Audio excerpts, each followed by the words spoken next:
welcome to week 5 of the Coaches Show with head coach of the Dumas Demons there in Dunnam. Coach Dunnam, welcome to the show. Hey, thank you for having me, Zane. We're in a different setting this week. We're inside the factory. It's the weight room here at Dumas. And Coach, I wanted people to be able to see the facility that you have here. And let's just talk about how our athletes here at Dumas are able to use this place. Sure, it's an amazing facility. As you can see, a lot of money is invested into this place.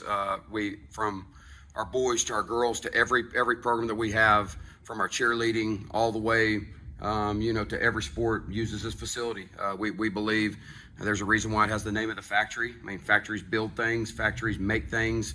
And this is where we believe that we build and make our athletes.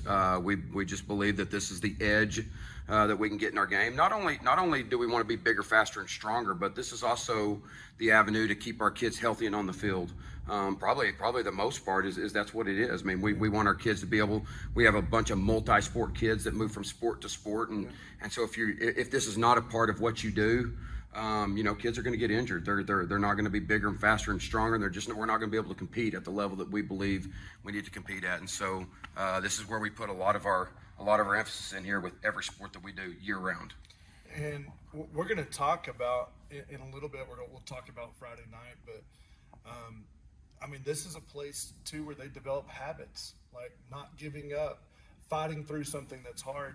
I mean, this is a place a lot of that can start. Absolutely. It's tough. I mean, lifting weights is tough. I mean, I make sure to tell our kids, this isn't the only thing, Sure. We don't believe in just living in the weight room year round, because the weights don't talk back to you. The weights don't push back and fight and do those type of things, but we do. I mean, you learn to be mentally tough in here, and this is just something that we do. We stop in here in football on game day. I mean, we start our morning in the morning here, and we lift on game day. So we believe this is just very, very important to us. We believe it's part of our success, and it is. In order for a kid, we had some players the other night play 140 snaps, and you're not able to do that unless you're trained and conditioned and able to withstand the punches that are going to be thrown within a football game. Well, let's start the tour, Coach. Talk about what you've got inside here. We've got, everything. We do everything that we do in stations. We have 7 racks of everything. And so as you look here, we divide our kids. We try to, if you're trying to be effective in what we do, we try to have stations of 2 kids, but we can lift almost 150 kids in here. So we have 7 stations, and everything that we do, we move. We've got power racks, which you could do from bench to squat to hang clean to everything. And then we actually have clean platforms as well. But this is where we get it all done. And then at the end down here, we have a turf area where we're through our certain phases of our off season, or even in our in season phases, that we use the turf area down there to push sleds, to do core work, to do any type of running. We've even broke up, in a football season, and we've actually even come in here. If somebody was out on the turf, somebody was on the indoor facility, we've got a little turf area down there where we can line up and we can set rec and we can do different things. We warm up down there on the turf area and track while 100 kids are in the other area lifting and working. So we get a lot of use out of this, and a very, very necessary part of everything that we do in athletics. And you've talked about the different sports and different kids at times using this. During the summer, this place is packed out. It really is. And, before COVID, it was even more packed. Before COVID, our junior high athletes, all the way from our incoming 7th grade all the way to our seniors, all use this one facility. Ever since COVID happened, now our junior high kids work down at our junior high facility, which we've improved and done a lot of great things down there as well. That's a great facility for our junior high kids. But any given day, Monday through Thursday, we will lift anywhere from 300 to maybe 500 athletes with all of our programs in here. Starting at 7 o'clock in the morning, we have 2 sessions there with our high school kids and our incoming freshmen. And so it is, yes, this is something that we believe in, and something that's very, very heavily used. I know we have to send in a lot of work orders on the door over there because that thing swings open a lot for a lot of different kids. That's awesome. Coach, also this has been a big investment. I know from the quarterback club over the years. It's not all at once. It's something that's been built over a long period of time to be what it is today. And to have a facility that's used by so many different. It has. About 2 years ago, we actually added on to it. It was a great facility already, but we had just outgrown it because we had made an emphasis that every sport was going to use this. And if we're going to go with that philosophy, we've got to have a facility big enough to support our kids. And we've got a first period athletics, boys, girls, eighth period athletics, boys, girls, freshman, wherever that's fitting. I mean, in order for us to buy into that philosophy, we got to have a facility where we can all train and use. So the district did. We built onto it. We made it bigger. We added the turf area at the end. But this is a facility that's very, very heavily used. And so there is. I mean, our booster club has put money into this. When you have a weight room, things break. I mean, they just do. When you use them, benches need to be reupholstered. Screws come out of things. Just when you use this as much as we do, and it's the way that we use it. I mean, we don't just lift weights in here real slow and make sure that we set them down real nice and easy. I mean, you have a 50-minute off-season period, and you've got to move and you got to fast, and we've got to move weight fast. And so things break. As things break, as things wear, we've got to invest money in here to make sure that we have the most up-to-date weights and resources so we can train our kids properly. All right, let's move on over here. Okay. Show us what you got over here on this side. Yes, I mean, so just all built around. I mean, again, these are all just stations and platforms.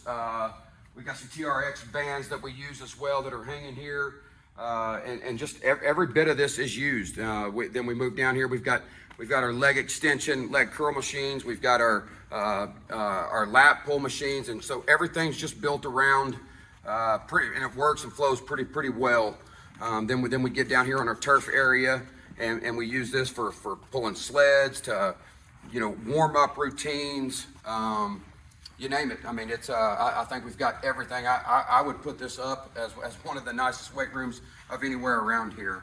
And it's definitely been something that our kids have bought into, and it's definitely what I believe is what gives us the edge and was allowed us to compete at the level that we compete at.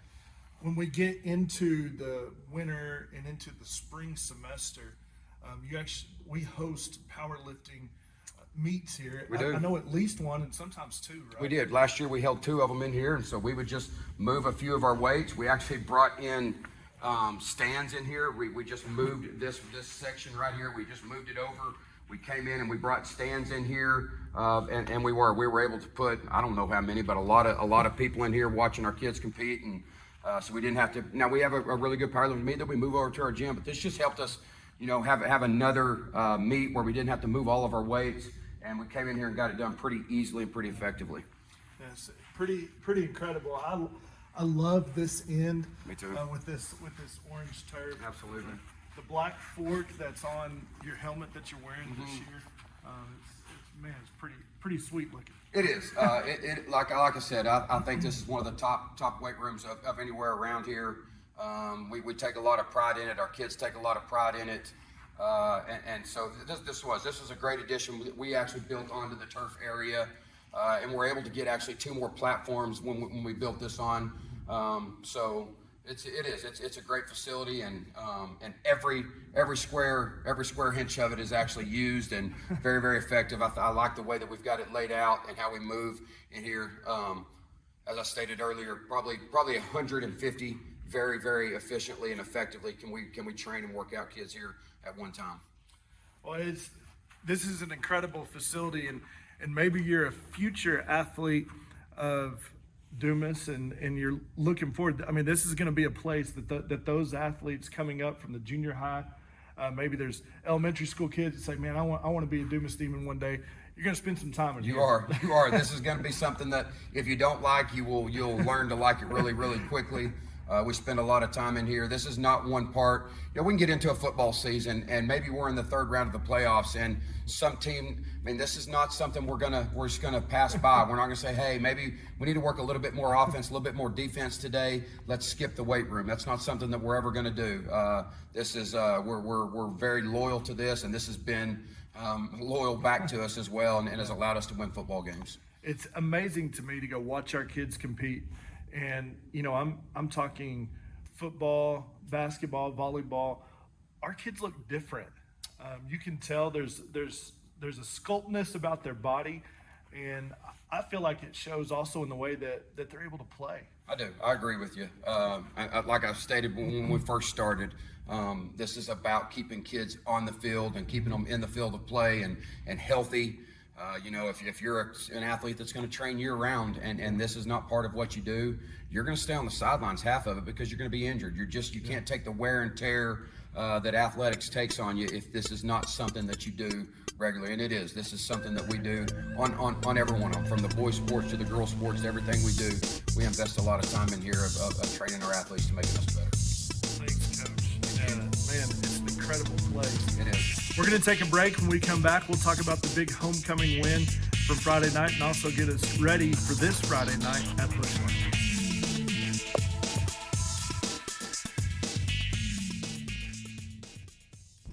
Being a Demon isn't just about football. It's about service. It's about giving back to the community that raised us. Our football team works hard on and off the field. And in the community. From community service to supporting local events. We're proud to represent Dumas. But none of this is possible without you. Your support means everything. When the stands are full, we can hear our town cheering us on. It pushes us to give our all. We've got your back, Dumas. Now we need you to have ours. Come out, Show up. Be loud. Support your Dumas Demons. Together, we are stronger.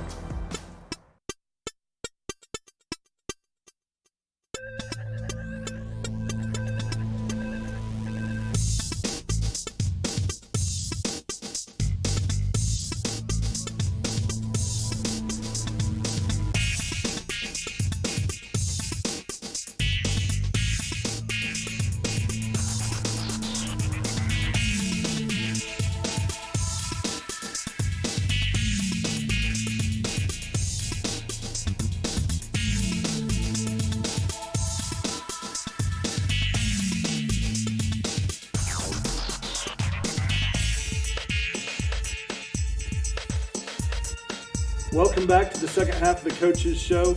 And Coach, man, what a game this past Friday night. Homecoming, the stadium was just lit. There was people everywhere.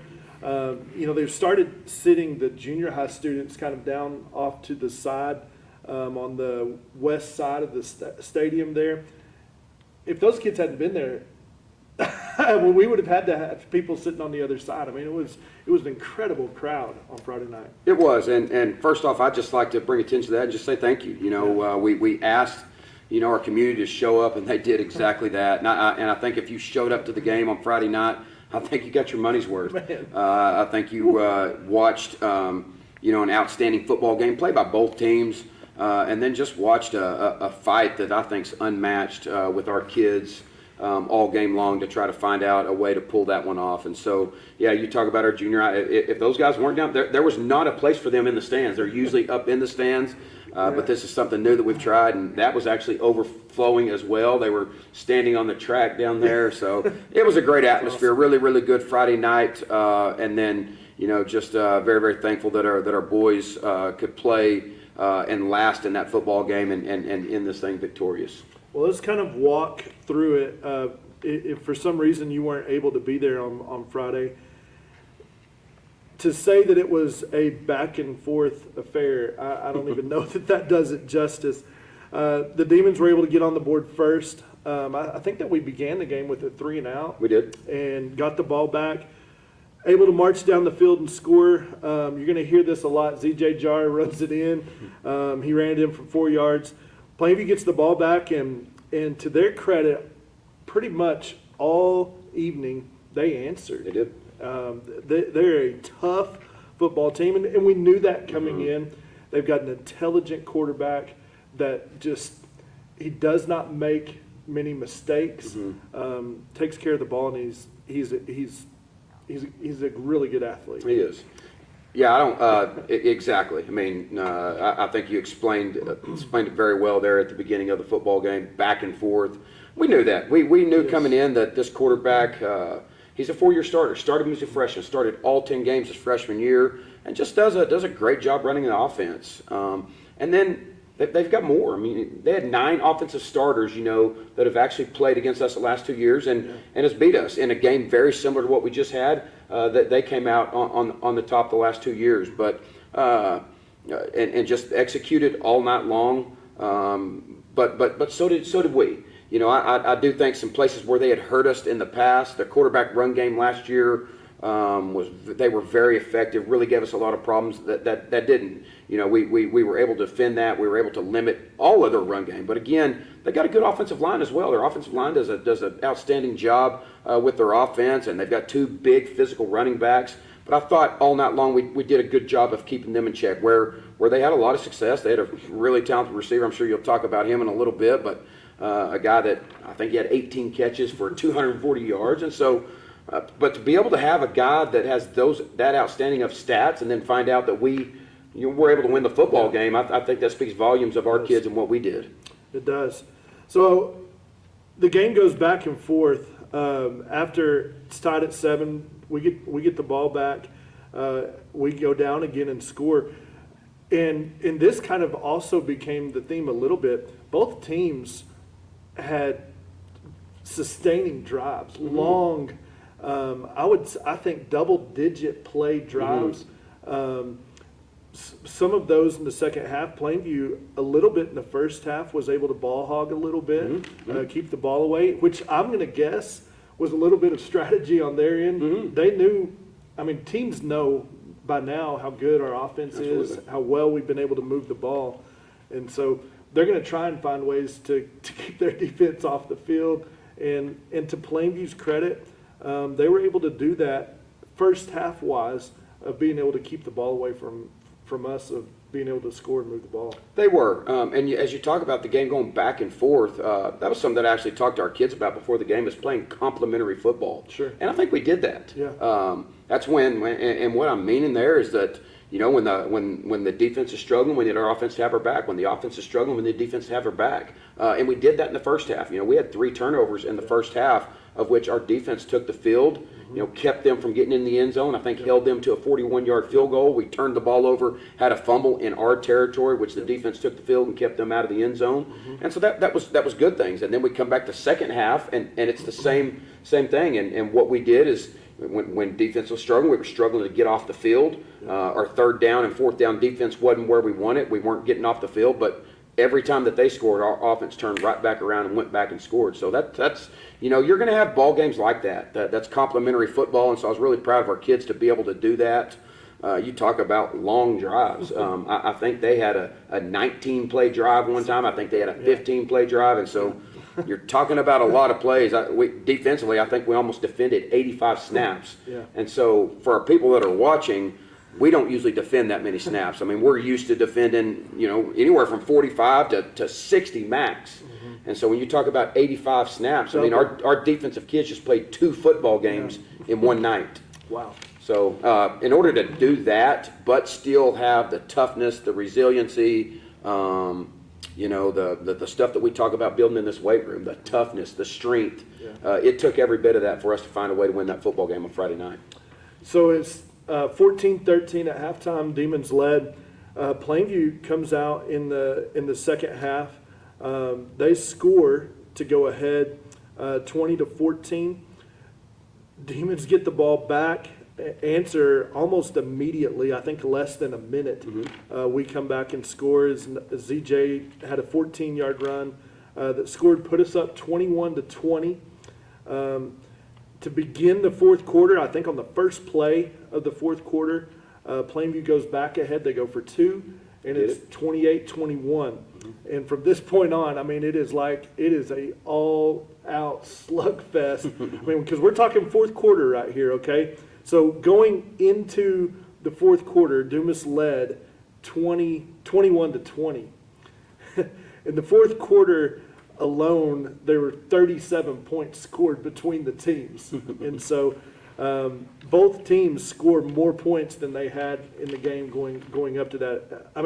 I say that. Plainview scored 15, we scored 22. And again, it was the same way. It was answer until there's 2:23 left.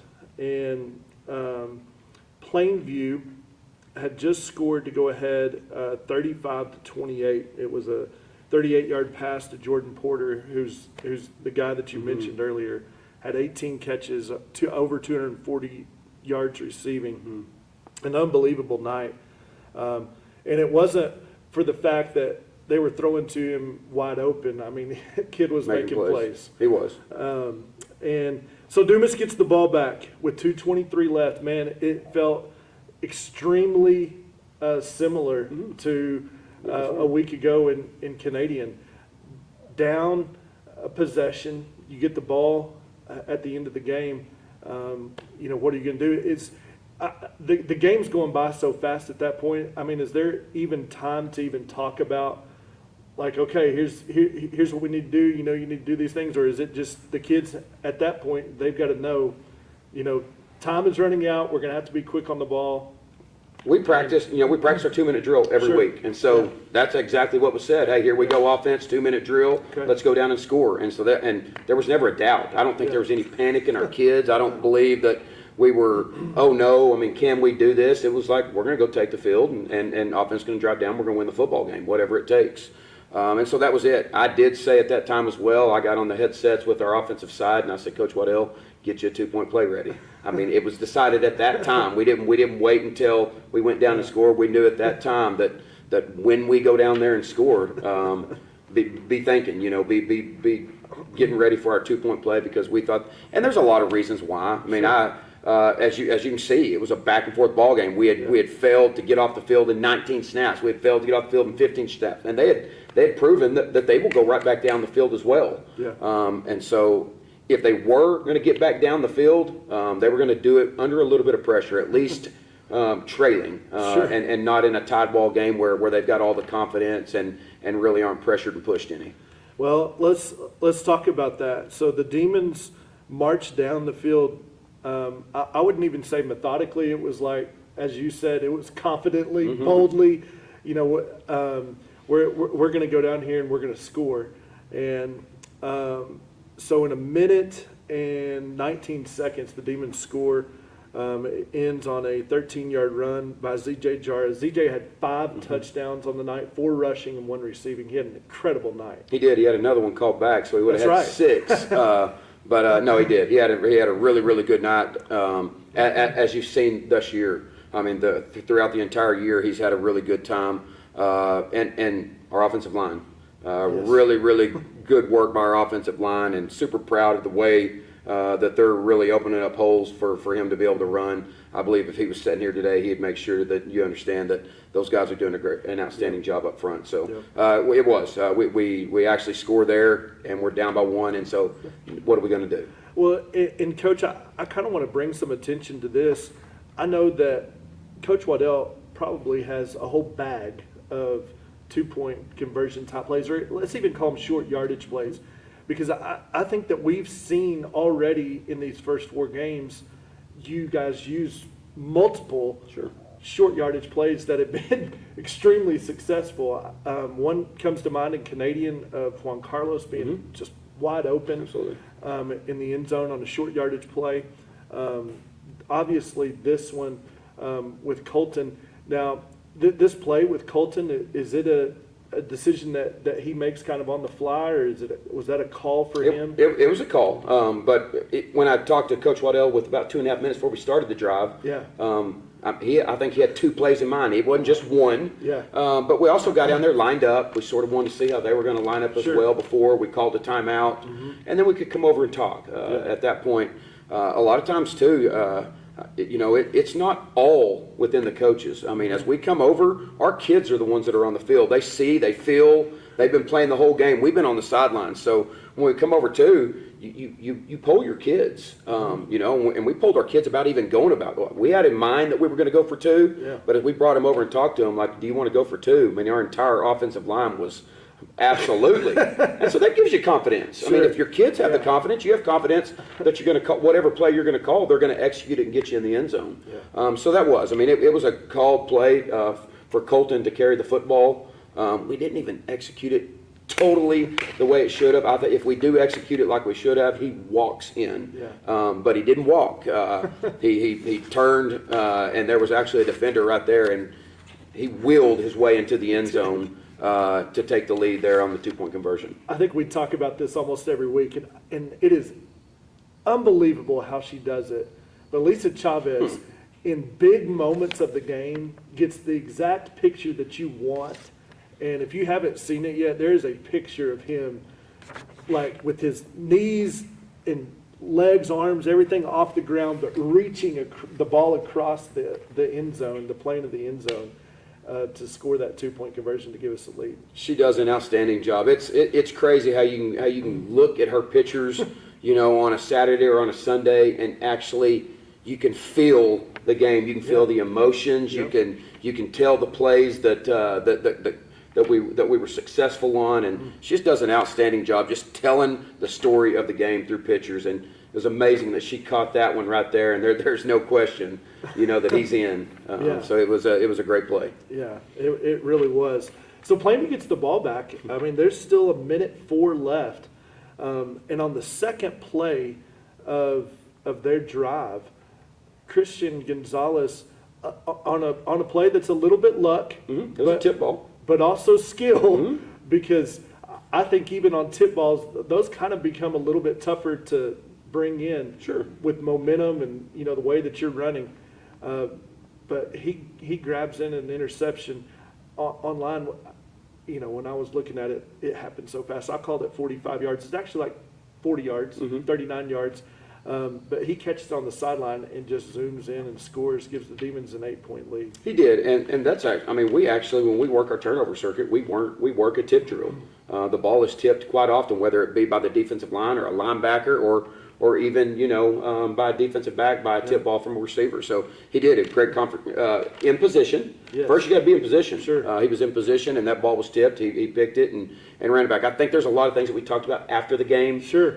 I believe it's really hard to tell a kid that picks the football off and the end zone is right there and he can see it to not go score. Yeah. But I do think we could have picked it, maybe gone down right there. I think at that point there were only like 48 seconds left, something there, and I think we could have killed the clock and won the football game. Yeah. But when we score, and we score so fast, we're still only up 8 points, and that is one possession, and they're having the football back. And so I think we could have kept from defending another series, but here we are. We learned throughout this entire process, and we'll learn from this.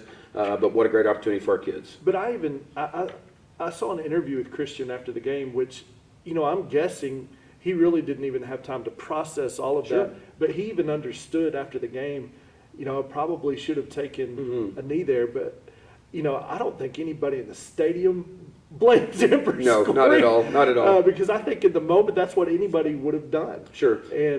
But also for him, it became a great lesson for him of, at that time, if that happens again, I guarantee you he's taking a knee. And we're learning lessons as we go.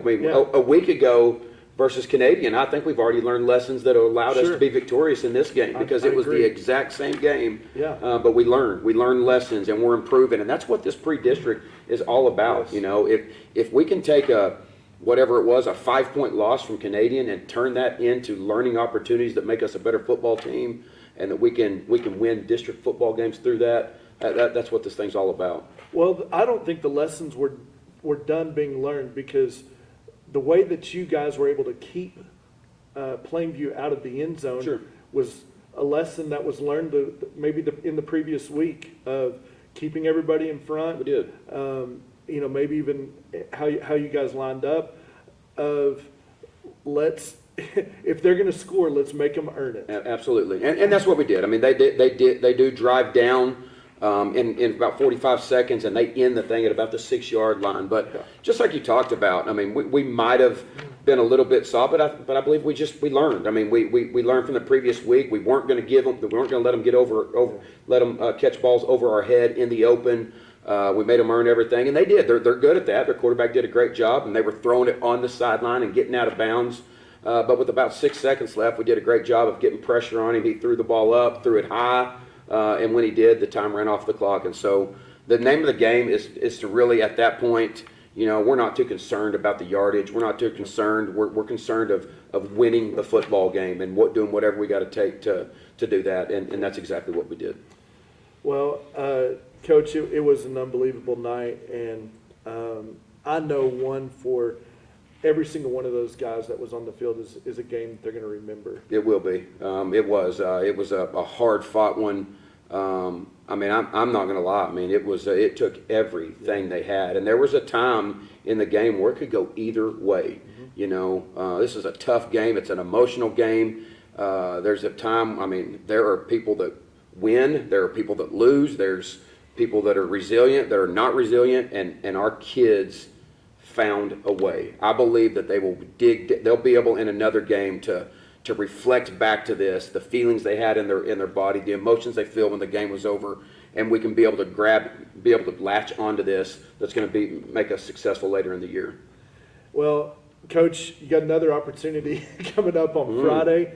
Fourth year in a row, we're going to play the Bushland Falcons, and this is what came to mind when I think about Bushland. They play hard, they have speed, and they execute the system that they play in really well. What else are you looking for out of tonight's opponent? That's exactly who they are. They believe in what they do. They're not a team that's going to change. They get new kids. They've got 2 new quarterbacks. Their quarterback left and went to Friendship, and so they've got. They don't just abandon. They're not running a total new offense.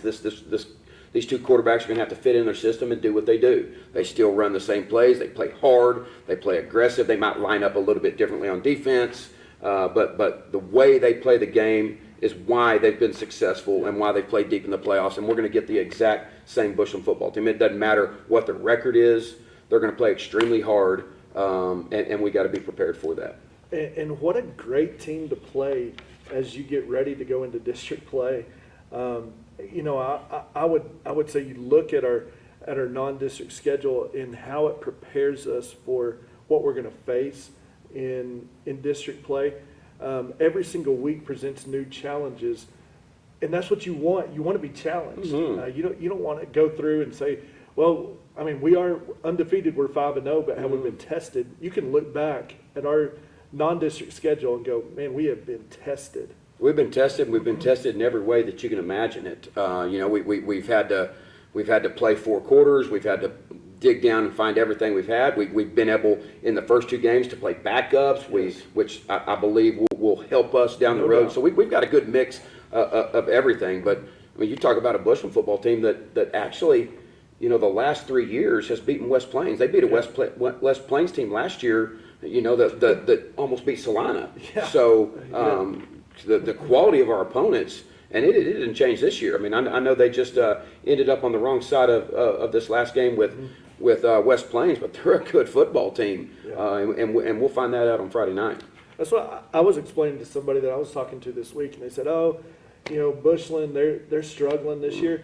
Like, you can't look at a record of a team, and I would say especially a team like Bushland. We could talk about the same thing about Canadian last year. Canadian, their non-district record last year wasn't, but they're still the same team. Sure, it's still a lot of the same kids that have seen that success, and they're just waiting on a breakthrough. And at some point, this team, people are going to look back and go, man, they're still really, really good. They are, and I know for a fact 2 of their 3 losses, maybe all 3 of their losses, are about undefeated teams that haven't been beat yet. So don't, as you look at scores, as you look at records, know how it's happening. Sure. It's been by really good football teams. Well, let's talk about the defensive side of the ball. What's key for the Demons they face this Bushland offense? I think we're going to have to withstand them early. They're a tempo team. They're going to come out very fast, very similar to Canadian. They're going to come out fast. We've got to be able to withstand that. I think we've got to make them earn everything that they get. They are a team that from time to time will live off of their speed at receivers, live off the deep ball, be able to, to maybe catch you falling asleep there. I think we're going to have to control the line of scrimmage. That they are good. They're aggressive at what they do. They've got some really good offensive linemen that get after it and play hard. So controlling the line of scrimmage will be key. And then I still believe that we're going to have to try to make them one-dimensional. some of their fast screens and different things are just like run plays. I mean, they just get the ball out and fast. And so we're going to have to be great tacklers. I think we're going to have to try to create some turnovers, get the ball back to our offense. And I think those are all keys to victory with us defensively. Well, moving over to the offensive side of the ball, what's going to be key for the Demons to move the ball and score against the Falcon defense? I think we're going to do exactly that. I mean, we're going to need to move the football. They are a team that, they're aggressive on the D-line. They're aggressive with the way that they attack with their outside linebackers, inside linebackers. They will pressure and blitz. So I think we've got to not give up on things. I mean, they're going to catch us. They're going to, just with the style of their defense, they're going to get in our backfield and they're going to take us for a loss. We just can't get frustrated with that. We've got to stay true to what we're doing, continue to, to stick to our run schemes. And then, they are going to play some man-to-man coverage from time to time. I think we're going to have to win those one-on-one battles with our receivers and a quarterback and not turn the football over. We cannot give them any more possessions. I believe last week, we don't have 3 of those turnovers. I think it's a total different ball game. Sure. But I believe that's the keys offensively. When I look at Bushland, and I remember back over the past 3 years where we played them, there's been certain kids that I think have stepped up in each one of those games. 2 years ago in Bushland, I remember JG, Jonathan Gutierrez. I think that he finished that game with like 10 catches or 12 catches. And it was a game that catapulted him into an incredible senior season. And I've looked at each one of our games that we've had this season, and each time we kind of see there's glimpses of somebody else kind of making plays, and maybe somebody that has kind of stayed off in the shadows, and then man, all of a sudden, like, oh man, just seem to be calling their name a lot tonight. Sure.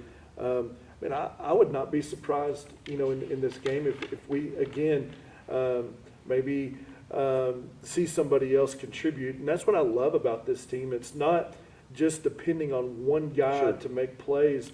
I think we had one game where we had eight different receivers catch a ball, and you start looking down at the names of those receivers and you think, well, yeah, any one of these guys could have a big night, because they're all guys that play a lot of snaps. Absolutely. And I think you're going to have that. I mean, we get film, we establish game plans, and they're doing the same. I mean, you got to find ways to stop the guys that you've watched on film be successful. If that's done, somebody else is going to have to step up. Somebody else is going to have to make plays for us. And I believe we've got a football team that believes that, and we've got kids that are ready to do that. I agree. Yes, sir. Well, it's going to be an incredible night in Bushland. If you're watching this, man, find a way to get there. It is not far. Just on that west side of Amarillo, really. You can come back after the game. Plenty of restaurants open there on the west side of Amarillo to get you a good bite to eat after, or head over there a little bit before and get one before the game starts. It's a cool place to watch a game, because it almost kind of feels like you're playing in the country. And then all of a sudden, just a ton of people show up. It's going to be homecoming for Bushland, so it will be a packed stadium for sure. It will be. They're starting to build a little bit now around that stadium. Yeah. I think they got some new schools, some new baseball, softball complexes. Yeah. But yes, I mean, I remember actually that field wasn't turf, but I remember playing it when Bushland first started. I was actually in junior high, and we played Bushland junior high, so it was out there in the middle of nothing. It's a cool place. So come watch the Demons. We're starting a 3-game road trip. We'll have our open week next week, but road game this week, open, and then 2 road games at Canyon. And so it's a great opportunity to follow the Demons, be on the road. And I like road games a lot, because it's just a different atmosphere every week, and see how your guys can compete. I do too. I like to get on the road with our guys, get all the distractions out of the way. We're on the bus. We can get a little bit of rest and then just focus on what we've got to do. So join us Friday night at Falcon Stadium in Bushland. Coach, let's talk about some of the other games that are going on. Most teams in our district are going to be wrapping up district play this weekend. I think the only one that might not be is West Plains. I think they'll play next week. And Hereford, I think. Oh, and Hereford, that's right. They both play next week. But let's talk about some of the games going on this weekend. Sure. Your brother's got a big one at home tonight against Lubbock Monterey, a team that we're a little bit familiar with. Agreed. Yeah, this has got to be a bounce back game for him. The tough loss last week versus Paladura. So but again, no sleep for the weary. It's and it's happening fast. He's got Lubbock Monterey. They're a team that I think is playing pretty good football right now. We have seen them, but again, I think it's going to be a great game here Thursday night. Randall has a tough road test. They'll go down to Lubbock Estacado again, play extremely talented Lubbock Estacado team with Division I players on Thursday night. Very interested in this one. I think Randall's undefeated at this time, and so I think this is a test on the road versus a talented Estacado team. That we saw put up a lot of points against West Plains. They gave up a lot, but they also put a lot up. So I'm very interested to see how this one ends. And then these next few games, again, teams that we've seen. Lubbock Cooper going to travel and play at Plainview. I guess Plainview's starting district play. They are. As I look back at this last year, and I can't remember exactly, but we had a close ball game with them last year, and then the next week they played Lubbock Cooper, and I think played their tail off against Lubbock Cooper, and gave them everything that they wanted. And so this will be interesting too. I do think Lubbock Cooper's going to have a good Plainview team that's going to be ready. Yeah, I think it's going to be a great matchup. Tascosa will travel down to Lubbock and again play a team that we're familiar with, Lubbock Coronado. Lubbock Coronado, I think, struggled a little bit here. Tascosa's running on a lot of excitement. They had I think a real tough, close loss to a very historic program, Odessa Permian last week, and so I think this is going to be a great game as well. And I think Coronado will have a tough task in front of them. Caprock going to be hosting Abilene High. Abilene High was, I watched them a little bit last year. I watched them, I think, during the open week. I actually got to watch my brother play. This is the one talented quarterback that Abilene High has. And so I'm familiar with that program because I spent 5 years at Abilene Cooper playing against them. So I think Caprock's got a tall task with a really good football team coming to town. Sunray going to have a tough one as they travel over to play at Canadian. That'll be a real tough one. I know the Canadian team that they're fixing to face, and one that plays really, really well at home. So this will be a tough game. I think another interesting one for us. Coach Hernandez and his Perryton squad going to travel and play at Pampa. Just coming off and knocking off one of our district opponents, Hereford. I think Perryton's playing with a lot of steam right now, a lot of confidence. But they're going to have a tall task too. A Pampa team that's playing much better, that obviously has a really good tailback that's pretty hard to stop. So I think that'll be the key to that one. Sure. I mean, what's going to happen with stopping that running back that Pampa has?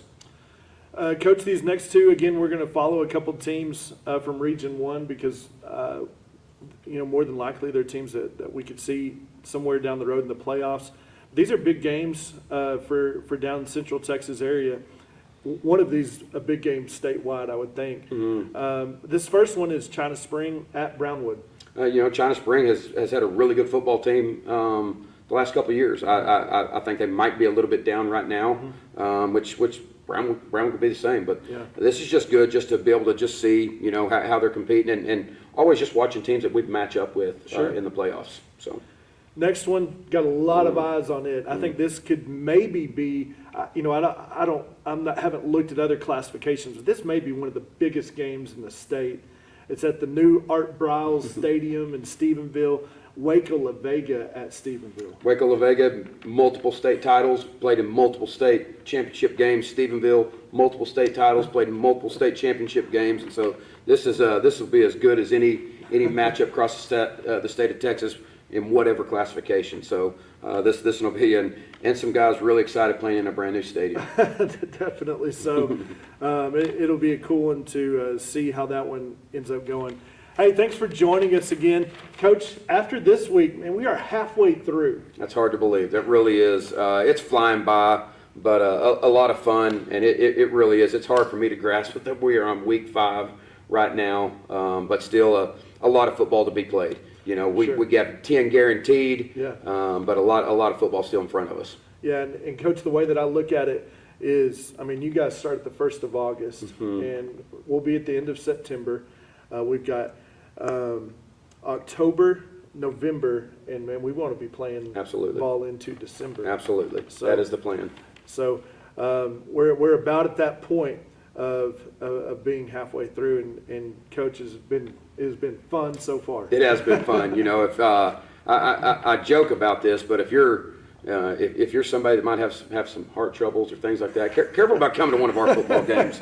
I'm trying to get people to come to our games and get in the stands, but might be a little bit careful there because we've definitely had some exciting games, but really, really fun. Cardiac demons. Absolutely. All right. Hey, well, thanks for joining us again this week. Hey, big thanks to Raymond Brady because we wouldn't be able to do this without him. No way.